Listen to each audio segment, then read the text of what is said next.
Hey, welcome back to another episode of Sandbox Sessions. Today's episode 12. We got a great guest that has a really cool accent and a lot of cool things he does.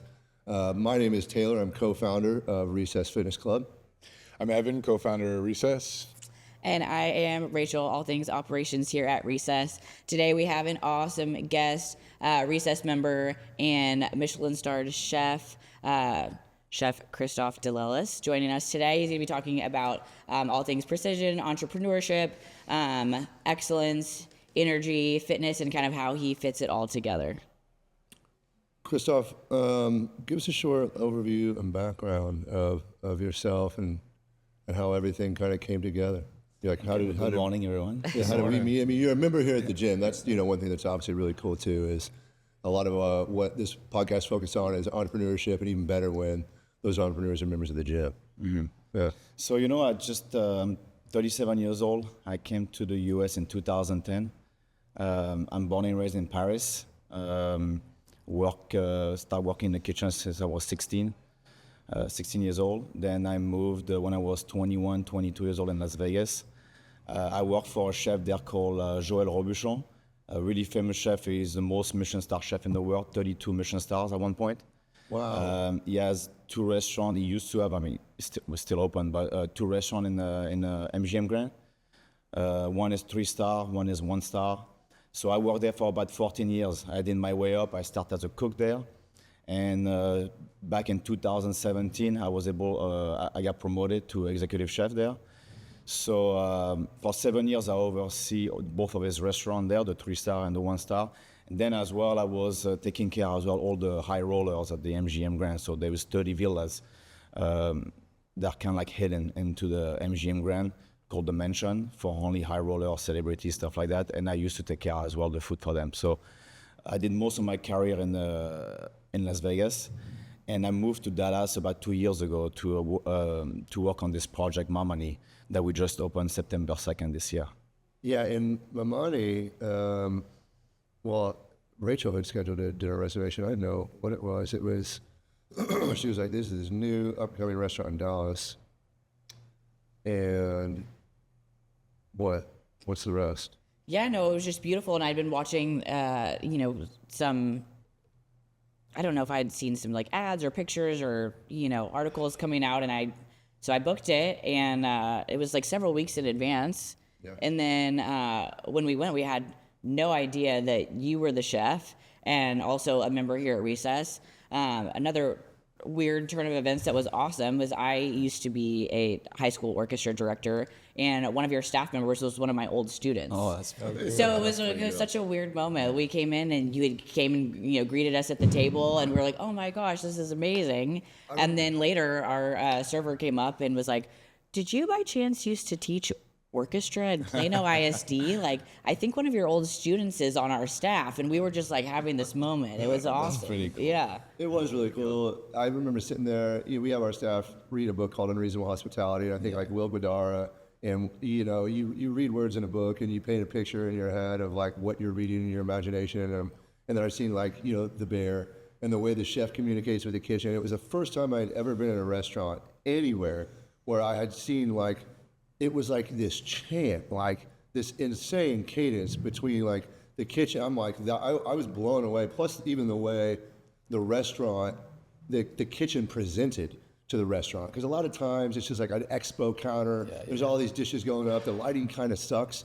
But when you look back into your kitchen, like not only is it visually appealing, like it's functioning at a really, really high level. And the communication, you can tell, is just on. And I couldn't help but think about that book and Will Guidara and how incredible all that was, and then to have you walk up to the table and like connect all those dots. I mean, everything just came really full circle.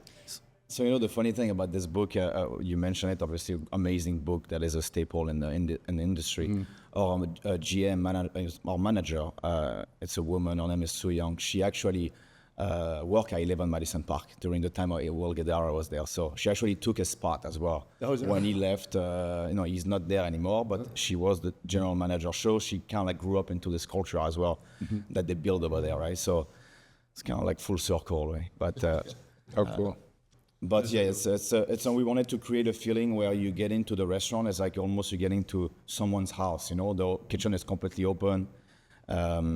Then after, obviously the lighting and the way the kitchen presents is just kudos to the architect who designed all of this. But we wanted to really create this feeling like you walk into someone's like kitchen or living room. That was the whole idea. I mean, kudos to the architect, but also to you for your team, because I worked in the service industry for a long time, and there's all these little words and signs that everybody uses in the service industry, but there was like such a special kind of like reverence and respect and camaraderie like in your staff that was like really, really special to watch. Yeah, I think it's all started with the culture, right? For us chefs or whatever it is, like making food is not the difficult part. The difficult part is to create the culture that drive people to come every day to work and want to work hard, want to put out the work, and we are in a business where we have to make feel people good, or stop. They come to your table and you want to create a special moment for them, but it starts with the staff that takes care of you, right? And the culture that you build into the restaurant is the most important, sometimes even more important than the food, Yeah. A lot of chefs can cook, but creating a culture that drives that's what is difficult. I agree. I couldn't tell you how special I felt when you came up to the table. In some restaurants that, I've been to a couple where like they walk you through the kitchen, that's part of the experience. To have the chef come up to the table and then know him, I felt like so special and important in that moment. And it's the same thing we try to do here with our members from the hospitality standpoint. You guys nailed it, just nailed it. When we were done eating, we were standing outside at the Valet, and there was another couple that had eaten at a restaurant nearby. I think they were like written, by the Seasons next door. And they keep saying they were like, they've gone to Written by the Seasons all the time. They're like, we got to change it up. This is our spot. We've really got to change it up. Was it good? How was the experience? Was it like 10 out of 10? Okay. No, It was no, incredible. amazing. Thank you so much. You gotta go. And then a few weeks later, like Yeah. a Michelin-Star, incredible. We'll get to that. I'm gonna take it back a little bit. How did you know that cooking was what you wanted to do? How did you know it was fulfilling for you? So, I come from, most of my family is from Italian, French, but my four grandparents moved during the World War II. So, I have technically I have almost only Italian blood, right? My parents are the first generation born and raised in France, but before that, all from Italy. So, you get this culture of every Sunday you go to the auntie's house, the grandma's house, and they cook for you big lunch and stuff like that. So, I think I first got introduced to the cooking through my family, right? Then after, my grandmother were great cooks, my aunties were great cooks, so anywhere you go in the family, you had amazing food. And, I really fall in love really, really quickly with the feeling about being around the table with your family, having good moments, I don't know, it's just something that resonates to me, something feels special, you almost forget whatever problem that you have in your life or whatever when you're at this moment enjoying food. And something kind of like in the restaurant, I was able to go a lot around with my dad. My dad was at a construction business, so he had a lot of meetings and stuff like that in restaurants. So we were really always go eat out, and I just love the energy there. The energy of a restaurant, and obviously the food, but just the energy in general, meeting new people and stuff like that. That's what I got really into it really quickly. I was like, I think this is my thing. So, but I kind of went late, because usually in France, you start when you're 14 years old. Okay. I can actually start pretty late. I start around 17, 18, because I did accounting. Okay. For school, I went for school for accounting, and after I did my bachelor, I was supposed to go to college for it. And the first day, I just walked out. After 3 hours, I was like, this is not for me. So I went back home and I told my parents, I was like, I just want to go cook. Yeah. And they were like, okay, whatever you want. That's so great. I just went. My dad had a connection with someone. It was too late to get into a school. So I went to work 1 year, was in a really Parisian bistro, and just for a year. And I was able to get into one of the best schools in Paris after, called Grégoire Ferrandi, really, really high-end school for cooking. People come from all over the world for just to go to the school. Wow. And yeah, I started my journey like that. Yeah. Wow. So you went from school and bistros in Paris to one of the highest end restaurants in Las Vegas, right? Yeah. What was that transition like? Was it a huge shock? Did you think it was going to be that crazy? Yeah, I mean, to be honest with you, first of all, a lot of like, young men and women in Europe, their dream is to go to United America, like the American dream and everything, right? So one day I was like, I just want to go to the United States. And obviously a lot of people are trying in France, a lot of kids wants to come and work here, but it's really hard to get visa. And I just went really straightforward. I just sent my resume to one person, and I don't know, my resume bounced around, I guess, like a little bit of like California and Chicago, and ended up being in the hand of someone at the MGM Grand that was the chef at the time at Robuchon. And he was like, hey, you know what, I can get you a visa. You can come from a J1 visa. It's like an 18 months program, whatever. And he gave me the visa, and I packed my bag 4 months later. Like I said, by myself, 21 years old, you arrive in like city like Las Vegas in the middle of August when it's like 120 degrees. And you're like, that was about a shock. Yeah, but that kind of like shape a person, because I was living with my parents through like, you arrive in Las Vegas when you just turned 21, 22. It's a lot. It's a lot, and I couldn't speak the language at all. Like I had like basic English, but I don't even know if you can call. Just to tell you, so when I arrived, the first month you stay in the MGM Grand, they put you in the room So for you're like a living in month, the hotel? like for like a month, right? Wow. At the time you get your Social Security, you get I mean, situated. that is a lot. I can't remember. I remember coming from Dallas for the first time. I think I went to Vegas when I was like, I'm not even kidding. I think I was like 40, and it was shocking. Yeah. So you cannot imagine like when you have 120 degrees. But my room. So I did my check-in. Just to tell you how bad was my English. When I went to my room was a mess. It was not clean at all. So I had to go back downstairs. It took me like 45 minutes to explain to her that my room was not clean. So that was how bad my English was. So you had to do everything. I'm by myself here. I had to get Social Security. I had to get an apartment. I have to open a bank account. When you don't speak English, it's tough, right? But that shaped you as a man, right? So it was the best thing I've done for sure. That's cool. I mean, it's that would be really shocking. And even you spent some time there at the MGM. How long was it? 14 years. Yeah. So that's you go straight from France, the MGM. You spend 14 years there.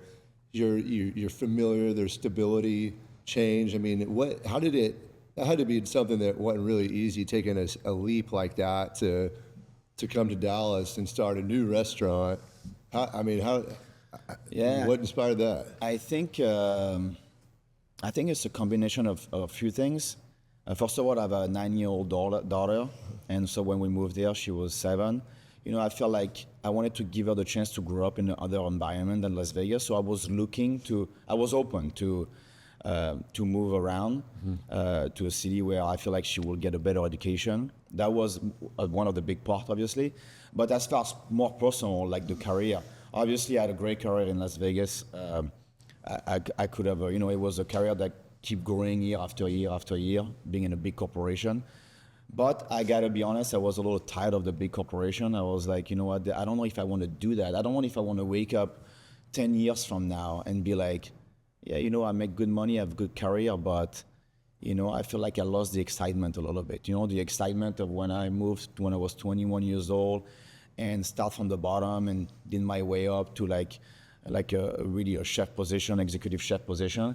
I thought I saw this, there was a ceiling for me. I was like, I don't know what else I can do more, Of course, in those type of corporation, you can go more like corporate, right? But I didn't want to do that because I start this job because I like to be on the floor. I like to cook. I like to work.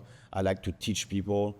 I like to meet guests. I like to be in the restaurant, Yeah. And I don't want to be in the office and just look at Excel sheets, right? So I think that was my only future career, if I would have stayed there, will be more like corporate. And I didn't want to be that. I wanted to be like an entrepreneur and open different concepts and stuff like that. So when I met Brendan and Henry, who are the two owners that I opened this business with, I kind of felt like they're really young. They're like 20, 27 years old, so even younger than me, 10 years younger than me.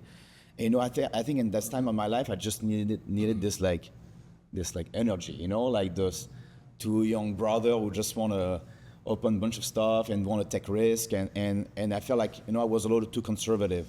Even if I moved by myself, I felt like, I wanted to take more risk, It was the time for me. After I thought it's going to be a little too late if I wait like 5 more years or 10 more years, Yeah. So you came here from Vegas, and I just like all the personal parts of the story. So did you meet Nicole when you were there in Vegas? In Vegas, yeah. Okay, Yeah. okay. She was my wife is a pastry chef. She's incredible. Yeah, so we work in the same restaurant. We met over there. Yeah. What is race, huh? Is she French? She's American. Oh, okay. Yeah. I needed paper. No, I'm kidding. No. I wanted to, I wanted to know why Dallas in a minute, and I think that's super interesting, taking the entrepreneurial journey. I feel like we skipped over your 14 years at MGM, and that's where you were the whole time, right? Yeah. What did you start from the bottom there, even though you had been to school? And, Yeah. Literally, I arrived as a cook. So I was a cook. Then after, it depended, like, those French brigade, that's what we call in the kitchen. You cook, then you're master cook, then after you're sous chef or chef de partie, they call it. Then you're chef de cuisine, then you executive chef. So, you climb the ladder a little bit. Got it. But I really started as a cook, so, and, I got promoted to a chef de cuisine about like 5-6 years later. And, I thought I was going to be there for a long time, but the executive chef in question just left and opened his own restaurant in San Francisco. And at the time, Mr. Robuchon was obviously my mentor, who passed away in 2018. I thought he was going to bring like another chef, and he told me, he's like, I think you're ready. You can do it. And at the time when he promoted me to executive chef, I was the youngest executive chef in his portfolio as well, because he has restaurants all over the world, China, Shanghai, Taipei, whatever. He's all over.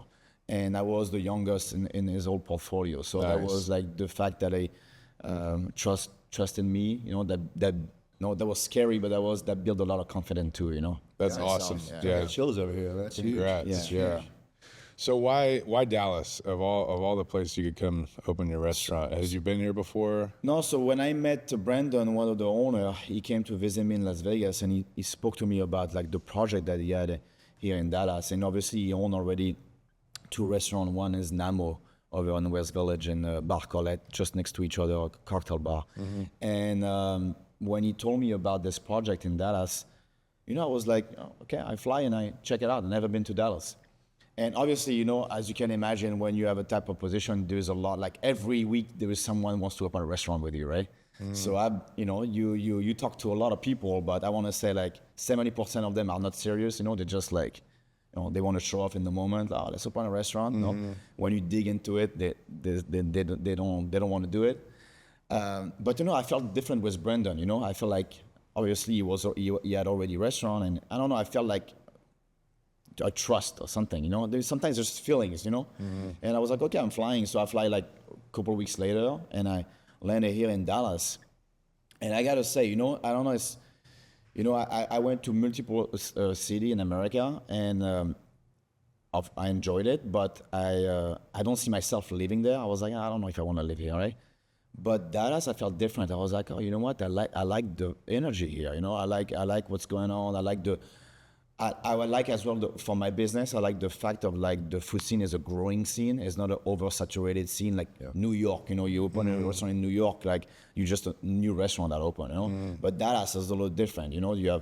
It's a upcoming city as far as food. So I was like, I think that's the right move. That's how I felt business-wise was the right move, and I just love the city. I just love the city, what to offer. I like this mix between the city and kind of residential. That was good, and I could see my family raise my daughter, and my wife loved it here. So it was a combination of everything. Great. Thank you for coming. Yeah. Thank you. I can't wait to check the restaurant out. So correct me if I'm wrong, but I think Dallas only has one Michelin-starred restaurant prior, obviously, to Mamani. Yeah, exactly. You're right. Yeah, you're right. Tan? Tatsu. Tatsu. Yeah. I knew it started with a T. Yeah. I feel like there's got to be some sort of record. I mean, you were only open a few months before you got yours. I mean, that's 48 days. 48 days. Yeah, yeah. Wow. incredible. How's that even you, possible? thank you. I mean, Yeah, I think I don't know if this is a record, but it's gonna be like top 5, top 10, something. I know there is one in San Francisco, California that got in. It's kind of like similar, or whatever. But it's just. I think kudos to the owners who built a great team together. They brought me on board, and after we just brought a bunch of people coming from different states. Like Sue Young, she come from New York. We have our director of operation coming from San Francisco. My CDC, my chef de cuisine, who helps me every day, come from New York. So we just try to bring these people together, create a great team, and I think we achieved that. And Michelin recognized it, so that I think that's great. That's a good achievement. So quick, we were not expecting it. We were hoping maybe a year from now, but I mean, it's pretty amazing. Yeah. Yeah, I know. We, when ate there, Rachel talks about the fish with the sauce on it. What was it? This Dover sole. It was a Dover yeah. sole, Yeah, and it had this like beautiful like Meyer lemon Yeah, exactly. Yeah. on it, With and I've been dreaming about it since then. Parsley, yeah. Yeah. Yeah. I think she said it could be your last meal. Yeah, I said this would be my last supper. Thank you. Yeah. That means a lot. Thank you. I love how it's just got to be so. We're sitting here talking about his food, and he's like, "Yeah, of course," and he knows every single minute detail about what you're eating, how it's prepared. He's like, "Oh yeah, yeah, of course. I thought of that one night while I was laying in bed." Yeah. And, I mean, I'm sure that being an executive chef, you're on your feet. It's got to be pretty physically demanding. You also have your time here at Recess. How do you fit all that together? What's the mindset in the kitchen, the mindset in the gym? Yeah, obviously Recess and gym in general, play a huge part for my life in general, but from all my career, because it's like I always try to work out in the morning, and you guys are in the business, but when you don't work out, you don't feel the same, right? Yeah. You feel like your energy level is down, and even your confidence is down, whatever it is. It's just a mental. Of course, you want to have a good physique and you want to look good and everything, but the mental aspect is even the most important. And we are on the feet, all the time. So it's like when I don't work out, I feel it. I feel my legs are heavier. My feet hurt a little bit more. So it's you squat a lot as well in the kitchen, up and down and stuff like that. You carry heavy stuff all the times, when you receive delivery and stuff like that. So for me, it's like it's a necessity. It's not like an option. I encourage actually my team all the time. I was like, you guys work out, whatever it is. Of course we cannot. There's so much I can do, but I always encourage them to you got to do something. Go run in the morning. You got to have activities, because if you come to work we work 12 hours a day, right? Yeah, minimum 10 to 12 hours a day, maybe more sometimes. 6 days a week, and if you just do work and go to bed or go to a bar and drink after, for sure your health is not gonna be good, and you're gonna perform well, right? But you can tell, in the kitchen, you can tell someone that actually have a healthy life, work out and go to work after, he's gonna perform 10 times better. Absolutely. It's not even it's easy to see, you can see it right away. So it play a major role for, I think, a lot of chefs in general now. You look at the really successful chefs now in the industry, they all have a really strict life as far as some are running a lot or whatever. They do some sort of activity, a lot of boxing. I've done a lot of boxing back in Las Vegas too. So no, it play a major role for me. Yeah. I used to say don't trust a skinny chef. Now it's like actually it's the opposite. Yeah, it's the opposite. I feel like everyone who's taken that leap into entrepreneurship has had a moment where they thought, maybe it wasn't the right choice, or they were second guessing themselves, or they got scared, or was there ever a moment where you thought it might not work out, or you might have made the wrong choice? Yeah, especially in our industry, right? Because you cook food for people, right? So it's like people have their own opinion. They like stuff, they don't like stuff, whatever it is. So obviously you doubt every day, and mentally sometimes can get difficult, especially when now you have the pressure of something like Michelin. It's great that we got the star, but now you have to retain it, right? So it's like an extra pressure that you get every day on top of guest expectation. Yeah. But yeah, you doubt every day. It's not. I think that's what makes me better as well, because you always try to improve. You know, you always say like you get 1% better every day. You know, that's what we say all the time. 1%. Don't try to be the best tomorrow. Just 1% better. That's awesome. Every day. And 6 months from now, it's you see the result. But you know, we are in the business where, of course, now we are in the world where everything is short term, right? But if you want to be successful in this industry, I think you have to have a long-term vision, because a lot of restaurants are successful for 6 months, then they see a downturn because they didn't make the right decision, or they make short-term decision. So that's why, you know, like I doubt myself every day, and you question yourself every day: is it the right move? Is it not the right move? From every single little details. When I put a new dish on a menu, I'm like, is it the right move? I don't know. You know, it's like so yeah. I mean, it could get tough, but in the same time, that's what drive entrepreneurship too, I think, right? The fear of like, that's what is exciting, right? Yeah. It's probably the same for you guys, right? You know, that's how we think. You know, like a piece of equipment. Is this the right piece? Are we putting it in the right spot? You know, like, could this area be better? Like, how can we constantly improve? Exactly. So you're always relevant as things are changing, and because they always are. But you know what I love about Recess, and why right away I really fall in love with what you guys do here. It's like I was saying off camera before. I really enjoy the attention to details here, because I can see it. Thank you. And that's why the experience is so good here, right? From like, of course, the design and the material that you guys use. Obviously, the machine, everything is premium. I mean, everything, of course, is premium and everything. But from the lighting, from the mirror, from the wood on the wall, whatever you guys do, all those details is so important. That's what creates the experience. Same thing in my industry, right? So maybe the regular guest not gonna see. I always, you know, we're really detail oriented at the restaurant. But when I say detail oriented, it's like some stuff that maybe you guys not gonna see it, that we repeat over and over again. But it doesn't matter, because it's just the mindset that is important. Because even if the guests don't see it, it's just, they will feel it. You know what I mean? Yeah, I can tell you, we felt it. I saw it. I mean, attention to detail is like, you know, it could be a motto. And I mean, the archways, the silverware, the plates, the way the tablecloths were, the chairs. I mean, the lighting is killer in there.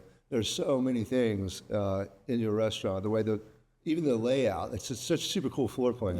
I love it. I think there's people who consciously recognize things like that, like the four of us, and then there's people who subconsciously experience it, right? Yeah, that's a great way to put and it. so that, you know, whether they know it or not, they're like, wow, this room's beautiful. They can't put it together. What is it? But they're Exactly. But that just speaks to the feeling. They may not be able to articulate it, but they still walk away with that feeling. Exactly. Yeah, and that experience, Someone told me once that people don't care about that. People that work out don't care about details. They just want a place where the water's wet and the weights are heavy.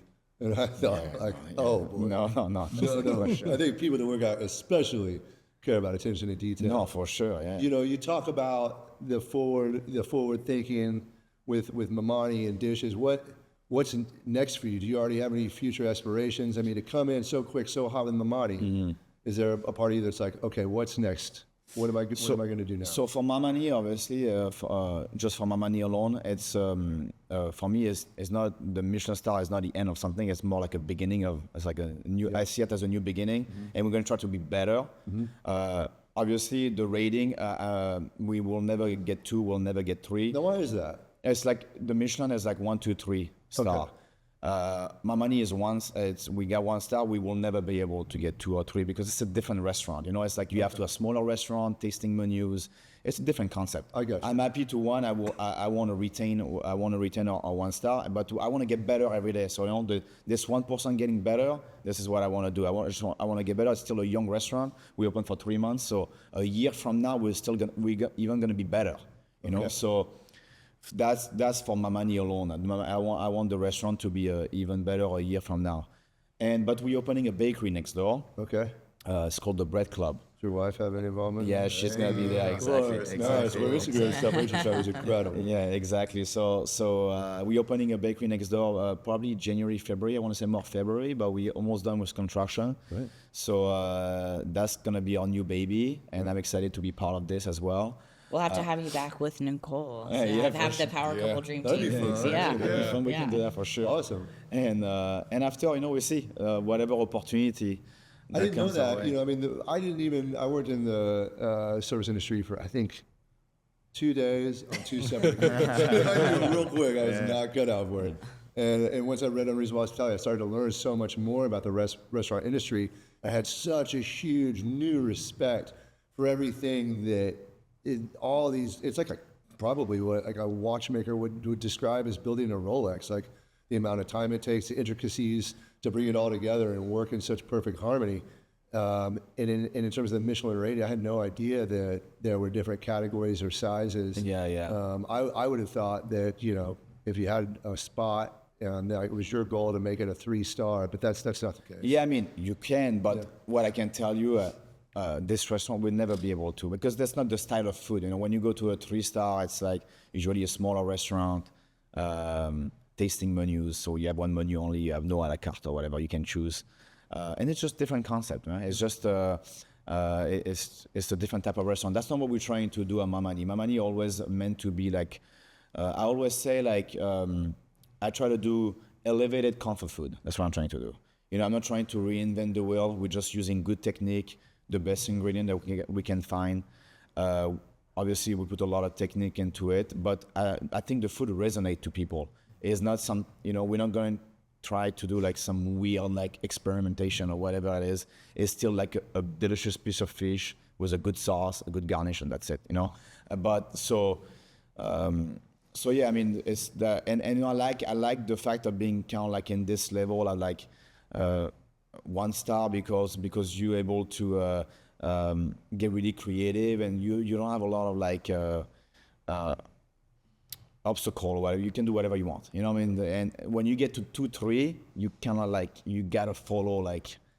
Like some rules that I don't want to follow. Well, I remember Will Badar's book, again, I reference the thing all the time. He had tried so hard to get 3, and he got 3, and he kind of realized at a point, like, maybe he's doing too much. Yeah. And he's like, I need to scale it back and not reinvent the wheel and keep things, just the quintessential. But you see a lot of chefs now. A lot of chefs, they chase to the 3, right? Yeah. They get to 3, then you see most of them, they are scaling back after. Yeah, they sucks. Yeah. And that's kind of like, I worked in this environment for 14 years at Robuchon, because our restaurant was awarded 3 Michelin-Star in 2009. But that's how I felt. I was like, you know what? I just want to do something a little more like, like affordable to people, more comfort food, like, less intricate, that I wanted to do something a little simpler. Well, like you said, it's a really accessible menu. It's like elevated comfort food, and that sounds like that's where you fell in love with food, right? It was like around the family table, and that was the comfort food that you're kind of paying homage to even today. Yeah, exactly. Kind of to close things up, do you feel like you have any pieces of advice for creatives or entrepreneurs that are just kind of like scared to take a leap? For chefs. Yeah, I think for me, for creativity, right, for what I do, I really, I always say,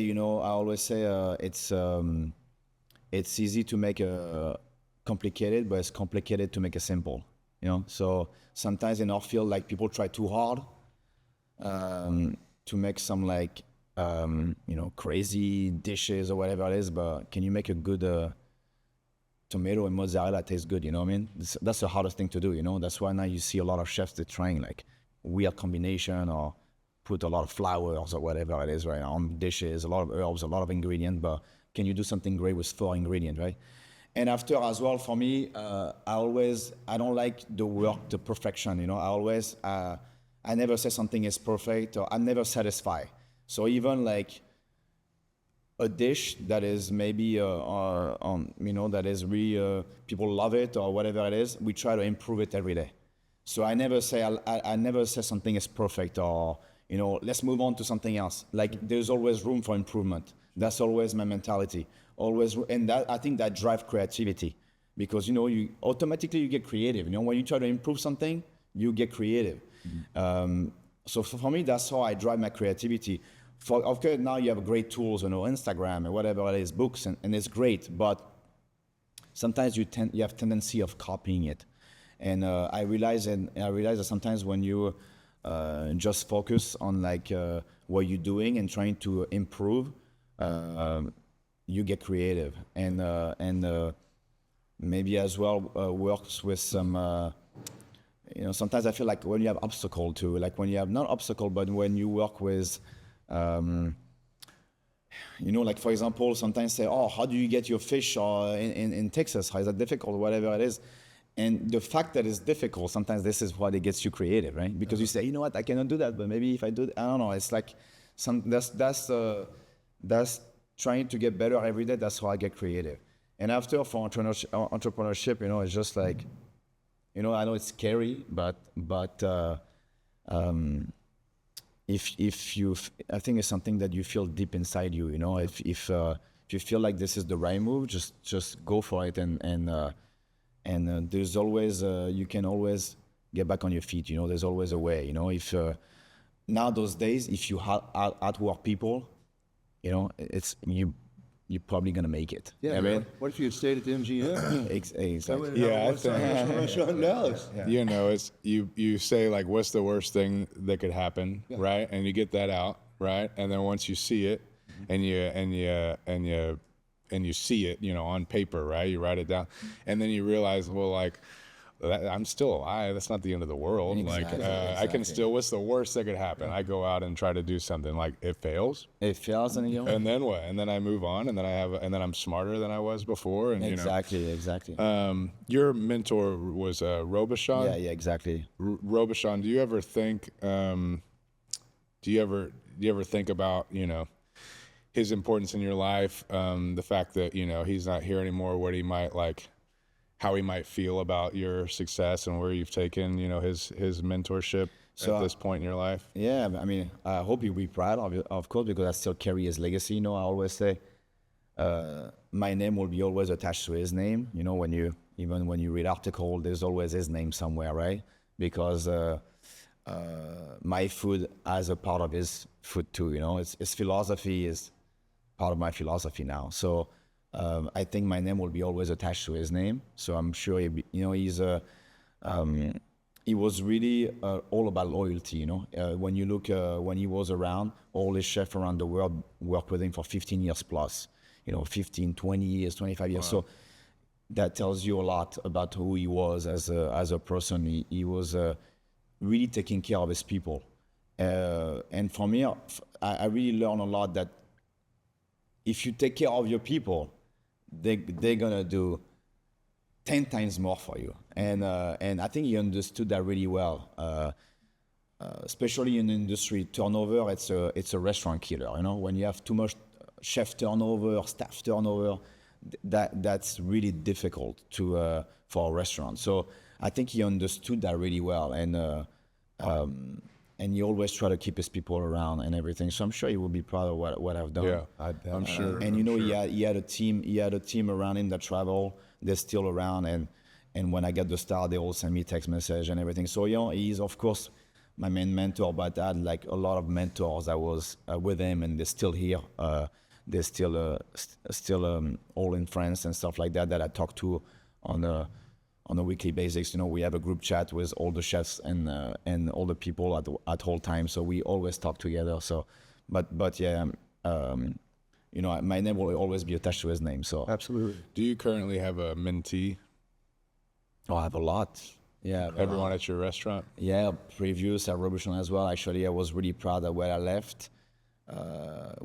They were looking for chefs, right? And I was like, I think my assistant, we call it chef de cuisine at the time. I was like, you should give him the chance. He's good. He's been with me for 8 years. He understands, and I think he can do really well. And they listened to me. They actually promote him, and he got like a James Beard finalist last year. Wow. So when you see that, like his success is kind of like, I feel like it's my success too. And that's awesome. And that's what is great about this job too, because when you have people that work under you, all those people that work under me, I feel like that I'm part of their. I don't know if I'm the main mentor, but I'm one of them for sure, right? So when they're successful later on, it's like I'm happy for them first, but You know, I know I'm part of the success too. Like same thing with Robuchon, right? It's something. My success is success. You know. Yeah. And his legacy, Robuchon's legacy, through being your mentor and everyone else, it gets to live on through Exactly. the food that you cook and the way you conduct yourself every day. I mean, Exactly. It's cool. It's really cool. Thank you.